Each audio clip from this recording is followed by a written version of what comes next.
Next example is, what is the resistance of a 6.0 times 10 to the power of 2 watt kettle that draws a current of 5 ampere?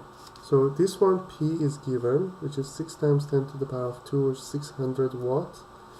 I is also given, which is 5 ampere. We want to find the resistance.